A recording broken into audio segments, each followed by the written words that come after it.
Welcome to The Roof. In a semester filled with stress and trials, this has recently become my refuge. You can see all the way into Boston, and if you're quiet enough, you can escape.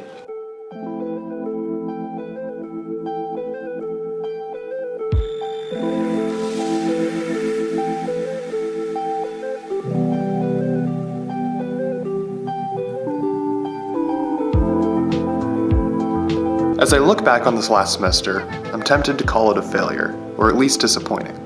A display of mediocrity despite the ability to do better than that.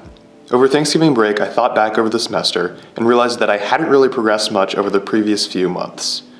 At first I wanted to dismiss it, but I couldn't. I knew that I wasn't giving it my full effort, and that was my fault. I could have done better in my classes, but I didn't. I could have invested my time working on other projects, but I didn't. Discipline weighs ounces, regret weighs tons. In many ways, I don't think I was ready for college. About a month in, and I half seriously thought about transferring to a different school. All of high school, I had done many activities just so I could get into college, but I didn't actually like doing most of them. I remember talking to my student government teacher after I graduated, and he asked me if I would have been happy with my high school experience if I hadn't gotten into Harvard. And the answer to that, for me, was no. Despite this realization, I still, in a lot of ways, kept the same approach that I had in high school when it came to my first semester. I didn't really pursue anything that I was passionate about. In fairness, I did do extracurriculars that I actually enjoy rather than ones that would look good on my resume. Or at least ones that I thought I would enjoy, but that's another story.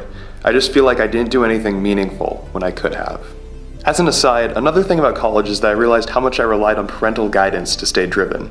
One of the hardest barriers for me to overcome this semester was becoming accountable to myself for how I spend my free time, something that is still an ongoing process for me. But when I reflect back, I can't really call this semester a failure. It has been good in a lot of ways. I made some really good friends. As an only child, I learned to live with a roommate relatively successfully. I became accountable for my own faith and joined a Bible study. I managed to power through some of the most difficult academic challenges I have faced. I struggled in one of my activities for the first month and a half, but I have since come to love it. And I wasn't always able to get to the roof. You need special access on your ID card to get up there. I tried a few times throughout the year to see if I could get on by someone leaving a door open, or me finding a flaw in the system, or something. Near the end of my senior year, sometimes when I would get stressed, I would lay down in my grandma's backyard and look up at the stars.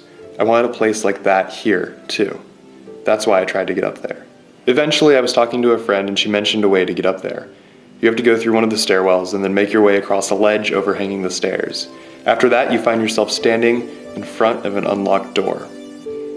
I think the most valuable parts of this semester were the ways in which I failed. I've found that with a lot of advice, you need to experience failure firsthand before you can truly learn it. So I'm here now. I had arguably a bad semester, but I can use it to do better in the future. And for that, I'm grateful.